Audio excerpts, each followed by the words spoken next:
if you're just joining us, we just got done recording with Nicole from Swing My Heart. Swing My Heart.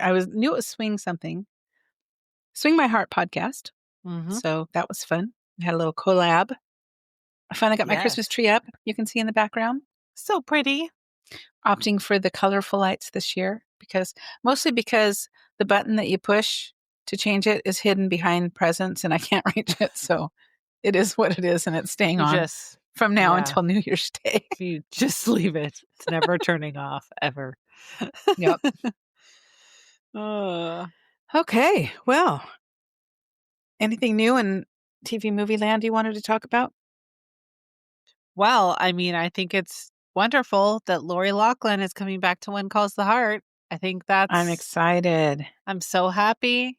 Yep. And John Stamos, he does not like her soon-to-be ex-husband very much, and he is very convinced that he was the one who had everything to do with what happened. I did hear that. Yeah. So it's very interesting. I'm like, have you always not liked him, or is it just now that you don't like him? Mm-hmm. But yeah, I'm really happy to see her coming back. I think everybody deserves a second chance, no matter what her involvement was, whether she was the ringleader or the backseat person going along for the ride. Mm-hmm. People make mistakes, and yep. I'm happy to see her come back and not be blacklisted from Hallmark. Absolutely. Yep. So I agree. Yes. We love Aunt Becky, okay? We do. And speaking of Full House, I just heard that Dave Coulier has a second cancer diagnosis, which is heartbreaking. But he's very optimistic, and it's like a 90% chance cure rate, which is great. So yeah, he has to have like 31 rounds of radiation, I think. Something like that. He said it'll be done by the beginning of the new year. Yeah. So, gosh, he just got over lymphoma, and oh man, it's rough. Yeah. But he has such a positive outlook on life, and I think that's a big part of it for sure. Mm-hmm. For sure. So, yeah. So sending him all the best. Yes. Aside from that, I don't know that there's really been any more news. Oh, except that Erin Krako's having a baby. Did we talk about that yet? And I'm wondering if they're going to write that into the new season. I know, because this coming season has already been filmed, right? Mm-hmm. But I'm wondering, okay, so they're probably going to get engaged, maybe get married this season, maybe next season. Are they going to have a baby in season? Yeah, are they going to do clever cover-ups, or are they going to actually? Yeah, what are they going to do? Or will it fall in a way that is fine and that she's not pregnant at all during filming, which is possible. So I feel like last year they filmed a lot later for the upcoming season, but this year I think they're already done, right? I think so. Yeah. Yeah. But I feel like last year they were filming in December. A premiere date for that? Let's see. Is this season 14? 14. When Calls the Heart, season 14 release date. I've become an old person who talks to my phone. I do too. I do voice to text, and that's why when I send you a text and it's very random and says weird things, it's because I didn't look before I hit send. Okay. No, season 14 is when Lori Loughlin's coming back. So the upcoming one is season 13. Oh, 13. That's right. I finished watching 12. That's right. So we're not going to even see Lori until 2027. Damn it. Yeah. January 4th. So happy belated birthday to you. When Calls the Heart will start releasing. I will be spending 4 days by the beach starting that date. So, okay. Yeah. Fun. All right. Well, shall we dive into another episode of Finding Mr. Christmas? Let's do it. It's getting dark here, so if my light starts to fade, I apologize. Can you see mine? I'm all grainy, but if I turn on my lights in front of me, it washes me out completely. So yeah, I can see you. It's fine. You're good. Okay. Well, welcome to Love on the Pod, a podcast about all the cheesy romantic TV movies we adore. I'm Sherry. And I'm Jessica. And today we're talking about episode 6 already of Finding Mr. Christmas season 2. This episode will guest star did guest star Ashley Williams. So let's just dive right in. I've got some fun questions and we want to get to everything. So as you know, if you've been following along, Robbie went home last week, much to the surprise and anger of many fans who were not quiet in voicing their opinions and tagging Jonathan Bennett. People were not happy that Robbie got sent home. Yes. But it is what it is. Did I see him making it all the way to the very end? Nah, probably not. But I thought he'd make it a little bit further than he did. Yeah. What about you? I definitely was surprised he went home. Have you seen the petition to get him in a Hallmark movie that's going around now? Oh yeah, there's this huge petition. But he's also on General Hospital, okay? So let's calm down, people. He's not like, I didn't know this, but I went on his social media because of this petition and he's on General Hospital. So it's not like he's never worked, okay? Okay, so this is, see, I have feelings about this. It's kind of like Dancing with the Stars. When you have somebody that has a lot of dance background, it's not really an amateur. So, is it a level playing field? I don't know. A lot of these guys on Finding Mr. Christmas have modeling experience, some acting experience, but you better bet if I found out I was going to be on the show, I would be trying to get acting training really quickly before I had to show up on set. But yeah, I think we talked about that last week. We are down to the final 5, and that's Angel, Craig, Davey, Marcus, and Rustin. And we open with the men sitting in a circle in Adirondack chairs, holding empty mugs once again. But I do have a package of donuts that looks like nobody's eaten any. Why can't we fill these mugs? Why? I will sponsor the hot chocolate to go in these mugs. Why? I don't understand. Even brown tinted water so it looks like coffee, whatever. They have money for grapes. Why don't they have money for hot chocolate? Many grapes. Oh my God, we'll get there. Oh my gosh. Okay. So we open with the festive face-off, and wow, I'm really losing light, so I need to turn on something. Me too. So it's going to be my notes. So dark in here. Okay. There we go. That's terrible lighting for my face, but I have to be able to read my notes. I can't see. I can use my phone flashlight. Okay, festive face-off is a silent night obstacle course riddled with booby traps that's designed to make noise. And the whole concept is the men have a bag full of gifts that they have to get under the Christmas tree. But in order to get there, they have to go through this obstacle course. There's bubble wrap, there's bells, there's packages, there's blocks, there's ornaments that are going to fall, all kinds of things. Yeah. So Angel is up first, and you have to deliver the bag of gifts with as few noises going off as possible. Now, going in, there's a stool right behind the door, which every man except for one immediately knocks over, and ornaments spill all over the floor. And I got to thinking, would I have thought to even check, to even assume that there's going to be something right behind the door? Probably not. I probably just would have opened the door and done the same thing that they did. Yeah. I mean, I guess you're supposed to be looking for noise, but I don't think I would have thought like, oh, maybe there's something behind here. Mm-hmm. Yeah. So Angel's at first, and he does pretty well. He only makes 6 noises. There's a little ticker going the whole time. Mm-hmm. Davey plows the door open and immediately knocks down the basket of Christmas ornaments all over the floor. He really struggles. His wife calls him a bull in a china shop, and he lived up to the name. We saw why. Yes. His tally was 14, which was double most of the men. Rustin, this is the guy with the newborn baby at home. That's scary. Wrap that baby in bubble wrap. Rustin did all right. He was startled by Melissa, who's dressed up like an elf, hiding behind some sort of enclosure. She jumps out and throws stuff at them, confetti or something. Oh my gosh. But Rustin stepped on bubble wrap. He knocked over ornaments. He rang bells.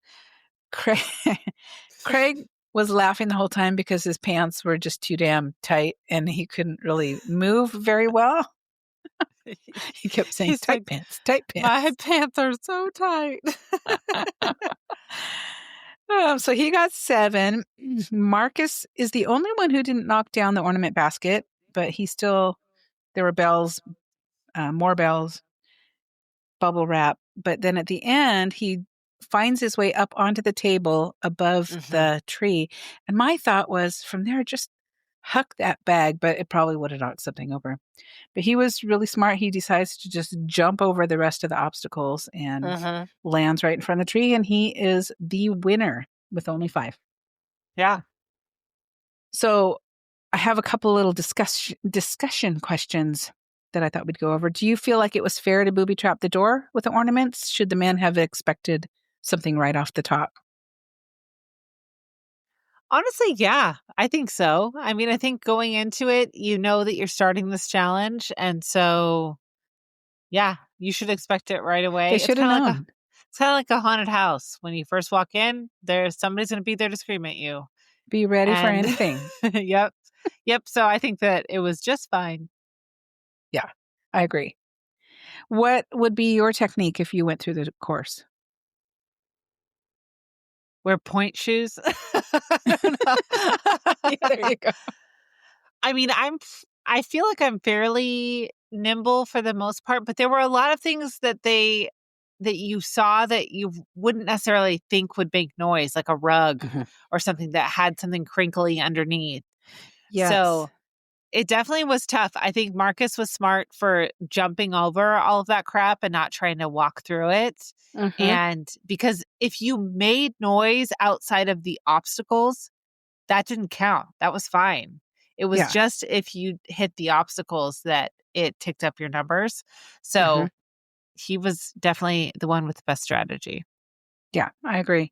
And yeah, they put like bubble wrap and crinkly paper under the rug. So you think you are home free. There's a rug. I'll just tiptoe onto that. And every one of them made noise doing that. Yeah. And I'm like, I never did that as a kid. I wasn't ever trying to trap Santa in my house. No. I did it to the leprechaun, but not to Santa. Oh, yeah. No, you don't want, because he's got stuff to do. He's got to bring presents to your friends and stuff too. Yeah, of course. Do you think this challenge is a good measure of how the men would react under pressure, either in a relationship or on set of a Hallmark movie? Not really. No. No. It was cute. It was fun, but I don't really feel like it had anything to do with what would be required of someone to be in a Hallmark movie. Yeah. It was for TV. And that's what I was thinking. It's a totally different kind of pressure. It's not, you have to know your lines, you have to know your marks, you have to know where your camera is. It's just how much of a klutz are you? Which I guess could come in handy. How much of a klutz or how careful are you? Yeah, for sure. For sure. Okay, and then the final one for this segment, we're going to award a golden squeaker because there were like some doggy toys throughout there too. If you were to give a golden squeaker award for the funniest moment, who would win and why? Or most clever or... I mean, I definitely thought the fact that Craig was wearing pants that were too tight. I was like, first of all, you're not in style. Those are not fashionable anymore. Why are you wearing pants that are that tight? You're not part of My Chemical Romance. Like, let's calm down. So I thought that was pretty funny with him trying to get his legs up. But I definitely think that Marcus would get the award because he stopped and thought about what he was going to do instead of just trying to creep through. And he ended up making the best decision that gave him the reward that he needed. Yeah. And that's exactly what I put. The funniest moment was Craig in his tight pants. And really, you should know better because there's the festive face-off, there's always some sort of a challenge you're going to have to do. So you need to, get out the joggers because you need to be able to move. But yeah, Marcus knew that it wasn't a timed thing that I'm aware of. They didn't say anything about time. So he could take his time, think it through, and then deliver. Yes. So, yeah, I agree. Marcus gets the golden squeaker. And then we move on to the Star Quality Challenge, which is a picnic date acting challenge with Ashley Williams. It's kind of mid-script, so they said something like 60 pages in to what would be a typical Hallmark script. In the middle of a relationship, they're to use the script as a guide, but they are allowed to ad-lib in this scene. And, I was going to look this up and I forgot, so maybe I will do that for Instagram. But they said that Ashley is the creator of Make Her Mark, a women's group for women directors. Yeah, I don't know if she's the creator or if she's like the lead. Look at the leader. I The think there was leader, the head there was a honcho. different title, but Yeah. yes, she is. And Hallmark has a really robust program for female directors, which is really cool. That's awesome. Yeah. I love her. Mm-hmm. So since Marcus won the Festive Face-Off, he gets an advantage and he gets to pick the order for this challenge. So Angel comes in. He immediately asks questions of Ashley and connects with her. They have great chemistry. He taps into his emotions. He gets a little teary-eyed. What are your thoughts on his I thought he did a performance? great job. If anything, it was a little bit more than what a Hallmark movie would typically have. It was very emotional, but it felt rooted in realism. It didn't feel fake or put on. I was really impressed with him. I thought he did a really good job. I Yeah. was too. Yeah, I felt like he probably should have won this challenge. I thought he did a really good job. And to your point, yeah, it was a little more than what we typically see in a Hallmark movie. But if you go back to a movie like The Lost Valentine, there's a lot of emotion in that movie. So I would actually love to see them make more movies like that. Well, yeah, because he started with the question, tell me about your mom. And she's like, well, she died. So, and Yeah. we know that, but like Mm-hmm. he didn't, right? So, Yeah. but he was able to immediately relate to her because his father had Mm-hmm. passed away.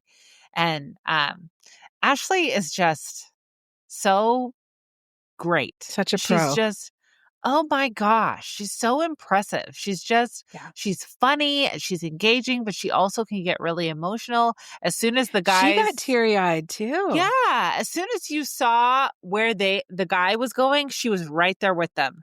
And Mm-hmm. it was really cool to watch. Yeah. She really engages with her co-star. And I can't think of any movie I've seen her in where I haven't liked the chemistry. She just is that good. Yeah. Yeah. Yep. She's one I want to talk to for sure. Oh gosh, yeah. The dream. So we have Marcus, and he got pretty flirtatious. He winked. I don't know. I felt like he was a little over the top with his hand gestures, and I don't know. It was an okay performance, in my opinion. I felt like 60 pages into a movie, you've already done this part, right? Like Mm-hmm. you should be past that and going a little bit deeper, doing a little bit more. It's not that like Mm-hmm. flirty, oh, is she going to go out with me? No, she's Is already she here. into me? Uh-huh. She's on a Yeah. date with you. So, yes, she's into you. Yeah. So, it was fine. I don't think his acting was bad, but I think his interpretation maybe of that scene was not great. Mm-hmm. I agree. Yep. Oh, that was just Ring-a-ling-a-ling-a-ling. my front door opening. Santa's here. Okay, then we move on to Craig. And he says to Ashley when he first gets there, "Hello, Hallmark icon," which I thought was a cute little icebreaker. Yes. He came up at first with he went off script right from the get-go, and it felt a little bit awkward at first, but he moved into it pretty easily, and I thought he did a good job. I was surprised. He's really understanding how to reel in the over-the-top comedy and go for some more emotion, and I like seeing that growth. Yeah. He's growing on me a lot. Yeah. Mm-hmm. Me too.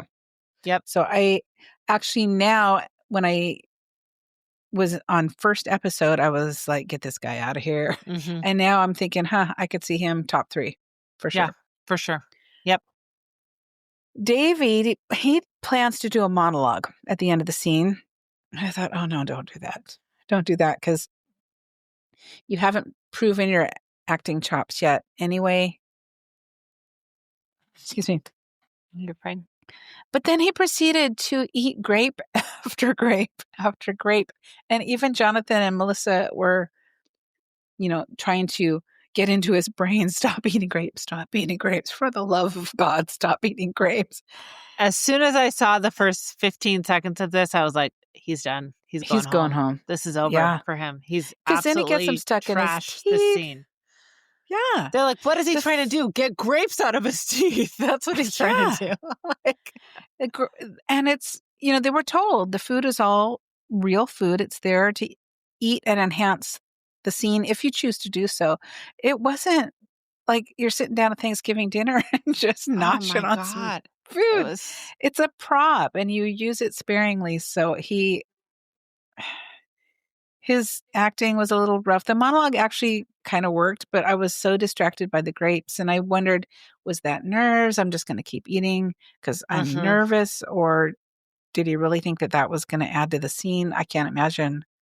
It had to be nerves. I just have to imagine him watching this now and just being mortified that's. Oh, yeah. Because he looked kind of crazy.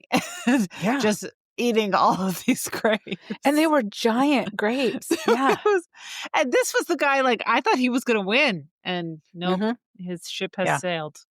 So, oh man. Yeah, that was really disappointing. I was sad to see that whole interaction. Because you could tell Ashley was really trying to reel it back in and make sure it worked. But it just didn't, unfortunately. Yeah. Yeah, she maybe should have said, stop eating and just talk to me. Look into my eyes or something, Let's throw away these grapes. He's forever going to be known as the grape guy now. Poor guy. Oh, it's so true. Yeah. And then finally we have Rustin. He started out by holding Ashley's hands and looking into her eyes before the scene even started. As kind of a warm-up, he said, can you take my hands? I felt like that went on a little long and was a little awkward. I guess it's an acting technique so that you can connect with your co-star. And maybe this was editing, but it felt like it went on for a minute and a half. Longer than 10 seconds. Longer than the amount of time which is promised. What he said. Yeah. Yeah. Yep. But he started the scene with a little ad lib that was cute, but he played with his beard the whole time. So he wasn't the grape guy, he was the beard guy, and that could be a little nerves too. A little bit is fine, but he had his hand on his beard the whole time, so that was a little distracting. But I think he did the scene kind of playfully and flirtatious. So I thought acting wise, he did a good job. He just needs to leave the beard alone. Yeah. So, we're going to get to the host thoughts, but I'm going to ask a couple of questions regarding the Star Challenge. Star Quality Yes, Challenge. I was hoping that Melissa and Jonathan would actually make out, if that's what you're going to ask me. They are so funny together. Just hilarious. I would listen to a podcast that they did, for sure. Oh, yeah. Do you feel like Davy's nervous noshing added to his character, or was it too distracting? If you were the director, would you tell him to stop? Would you huck those grapes out of there? All of the above? I could only imagine what was happening in his head. One, nerves, but two, if I was on a date, I would be eating if there was food in front of me. Whereas as a woman, I'm thinking I would not be eating if I was on a date. I would be eating a tiny little bit, not 35 grapes at once. So I think it was a mix of both, but definitely if I was the director, I would say, stop. Yeah. You need to stop eating the grapes. Okay. No more eating. One, I don't want you to choke. Yes. And two, you look silly. Yes. Yes. Okay. Did the food work to enhance anyone's scene? I think those who made a point to pour the pink lemonade for Ashley. So I think it was Angel, Marcus. Somebody else said, oh, let me get that. Was it Craig? Let me get that for you. Okay. I think the three of them definitely did it. And so I think that helped. But aside from that, I don't really think they needed to touch the food, really. There weren't cookies on the table. If there were cookies on the table, maybe that could have been worked into the scene because they were discussing Christmas cookies. Mm-hmm. But I almost think that it would have been better if they maybe, because that was the question that they started the scene with, if they were maybe decorating Christmas cookies instead of eating charcuterie. So I don't know. Yeah, and Who then you knows? could have been, like reach over and wipe a little frosting off of her face or something that gets you engaged in the scene that way. Mm-hmm. Yeah, because it really just felt like a prop that should have been sitting there, like in a regular Hallmark movie. You don't really see them eating the food. No, because it's been sitting there for 5 hours. Like nobody wants to get E. coli from this food. Right. That's why Ashley was like, I've been told we can actually eat this. Yeah. It's not poison. That's right. Rustin's beard play, charming and flirtatious or nervous distraction? And would it turn you off on a real date? I don't know that it would turn me off on a real date, but definitely was a nervous distraction. Mm-hmm. It's kind of like playing with your hair, people fidgeting with their buttons or you know, necklace, little things. Or yeah, I think it was just nerves. And he's interesting because I think that he believes that he's not nervous, but then he actually is. He comes off as nervous. Yeah. And kind of overthinks it a little bit because he has some acting experience. So, he definitely comes off, especially with the beard. He definitely came off as nervous this time. But yeah, that's a good point. I don't think he feels like he is or that he's coming off nervous, but because he always says, "Oh, I think that went great. I feel really good about it." He never really has any corrective criticism for himself. But I think there maybe needs to be a little bit of self-reflection, or maybe he just needs to watch it back, which I don't know if they have the opportunity to do that. Interesting. I wonder if they do. Yeah. Just so that they can see what they can improve on. That would be cool if they did. Yeah, that would be great. So that going forward into the next week, if they make it that far, they can see what they've done and get the comments from Jonathan and Melissa, that they can't hear. Yes. Just to see what they thought. Now, do you think Marcus relies on his good looks to mask a lack of emotional range? Or do you think with some coaching, he can improve his acting chops and not just rely on his good looks? If he does rely on his good looks, I don't think that he knows it. I don't see him as somebody who's conceited or really into his looks, but he can't help that he's just naturally very attractive. Yeah. But yeah, I think out of everybody who's left, he's the weakest actor. So he definitely, if he does win, he needs some coaching for sure. He needs some coaching. I agree. I think he is very attractive. I don't know if he's always been considered attractive or if, he was an awkward kid or anything like that. But I think he's attractive and he just is naturally charismatic. So, of course, the camera picks up on that, but his acting is not the strongest. So he really needs to work on that because we saw that last season with Ezra. Very attractive man, couldn't act as well as some of the others. And now we haven't really seen him other than, a 30-second scene in this year's, I can't even think of the name of the movie, Christmas on Duty. So, yeah. Do you think Angel's tears were real or just really good acting?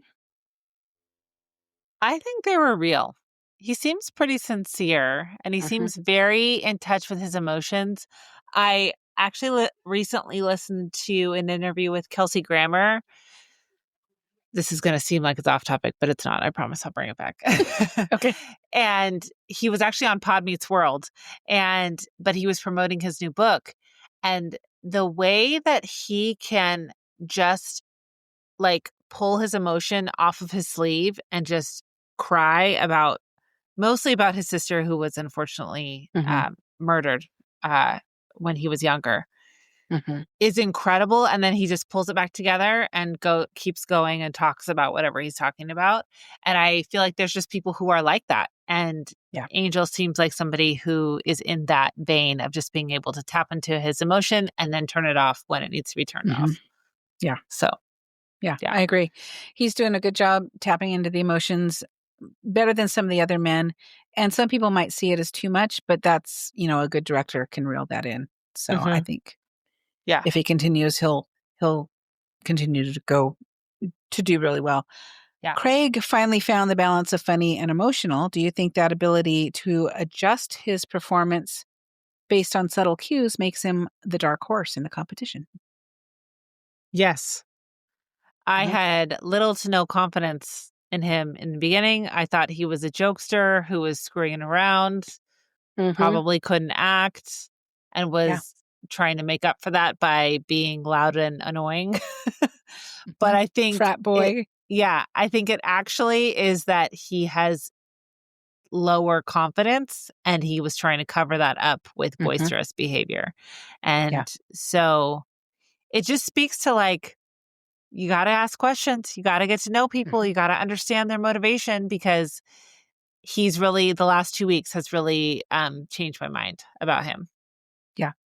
Yeah, I agree. He's really following direction. He's taking it seriously. When they give him tips and cues, he takes it to heart and he really works on it. And man, we grilled him hard the first episode or two. Yeah. We did not think he was going to go very far. And now I really think that he has the potential to take it all. So, and I swear, I should go back and watch it, because I swear I saw him in the audience of Dancing with the Stars finale. And I thought to myself, and the camera went by very quickly. I thought, was that a oops? Was he there for a reason? Is he our winner? We'll have to wait and see. But when was it? Like, do you remember which part of it was? No, I don't. I should have made note of that. I thought about it, but then I was like, I'm not watching that 3-hour show again to try. It's so long. I know. Yeah. So if anybody knows, yes. I tried to look it up on the internet and it doesn't say anything. It's ChatGPT said he wasn't there, so I don't. But ChatGPT lies a lot. So also said he was never a contestant on Dancing with the Stars, which is not what I asked. Yes, I understand that. So Jonathan, Melissa, and Ashley's thoughts were: Angel, he had real tears in his eyes. He was emotional. I feel like they were saying he performed really well, but then they're not rewarding him with a win. I felt like he had the potential to win this one, and I don't know what it's going to take for him to just get that extra boost to win the Star Quality Challenge. But he, his acting actually reminds me a lot of Juan Pablo de Pache. I feel like they're very similar in just, obviously in their cadence, because they both have Hispanic accents from different countries, but they both have accents. But Juan Pablo also, even though I was introduced to him through like a really goofy, funny, crazy role, seeing him on Hallmark, I see like he has way more emotional levels below the surface there. And I feel like Angel mirrors that in a lot of ways. And I love Juan Pablo. Like, put him in any Hallmark movie, I will watch him. He's great. Love him. Obsessed. I wish he would. Does he have a Christmas movie? I don't think so. But I wish they would put him in one. He should. Because he definitely should. I love him. He's so good. Yeah. I like a Barry Gibbler Christmas would be my vote. That would be awesome. Where are they now? Yes. They said that Craig came to play. He was emotional and he used a little bit of humor, and it was just the right balance. Marcus, they felt like he's too planned out. He needs to just relax and not think too much about it and just let it be. Davey wanted to get honest and vulnerable, but he overthought the monologue, and they felt that his scene wasn't as authentic as it could have been. Plus, eating all the grapes was just not working. No. They said that Rustin chose his Hallmark moments well, mixing humor with emotion and playfulness. He's a good actor, but is he Mr. Christmas? And I agree. I don't know that he's Mr. Christmas. I don't know that he's got that specific look that they typically look for in a Hallmark. Mr. Christmas leading actor. So then we get to the elimination. And this cracked me up because Craig said, I'm really feeling the pressure amounting more and more instead of mounting. Pressure is amounting. It's amounting to something. Is it? It's amounting to a lot. But in spite of that, Craig is tonight's shining star. Yes. And I feel like he and Angel were right neck and neck in that. So I think it could have gone either way. The bottom two are Marcus and Davy. This is Marcus's first time in the bottom. And they felt like Marcus was shaky and a little inauthentic. Davy was distracted by props. Who do you feel like should have gone out of the two? Davy. Yeah. Although I didn't want him to, I feel like he just really screwed up this challenge. He just made all the wrong choices. He took the wrong risks. And he ate too many grapes. Yeah. It was a choice he should not have made. Yeah. Yep.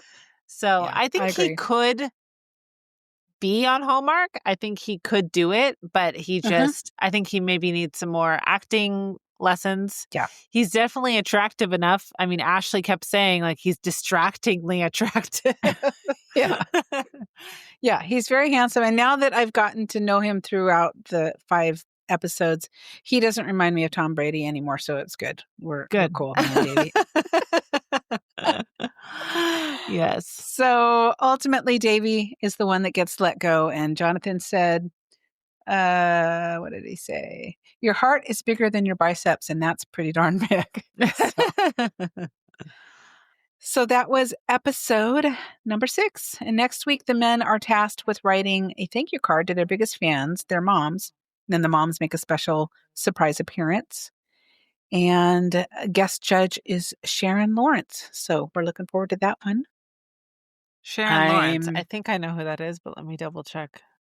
Yeah, she played Jonathan Bennett's kind of a mom theme, I guess. She played Jonathan Bennett's mom in Christmas House? Something. Yes, Christmas House. Yes. Have you seen those yet? Oh, I should have had that on my list. Oh, those are so good.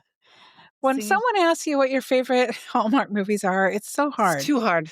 Too hard. Yeah. Because there's so many. And what do you base it on? Like I sometimes base it on which ones have I watched the most over and over and over again. But then it's like which one had the most emotional impact, which one was the funniest. I just it changes all the time. I can't pick favorites. Yeah. So there's too many. Too many to pick from. All right. So I'd like to say what movie we're going to do next, but I don't know because we keep changing it and the ones that we wanted to do have not come out yet. No. And so I'm going to let you pick since you've seen a few this week. You just tell me what to watch. And then but it's your movie? But it's my movie. That's fine. Because you've already seen it and you have a busy week. So I'll just take the...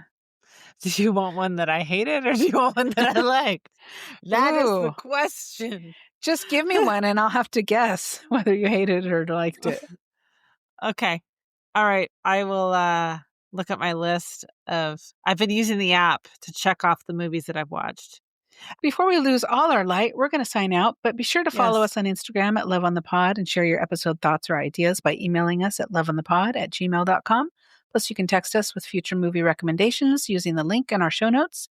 If you love this episode and want to hear more, please subscribe to the podcast as we drop new episodes weekly. Alrighty. So have a great night, day, morning, whatever it is. When you're whatever time it is, whatever day it is. We'll see you next time. Bye-bye.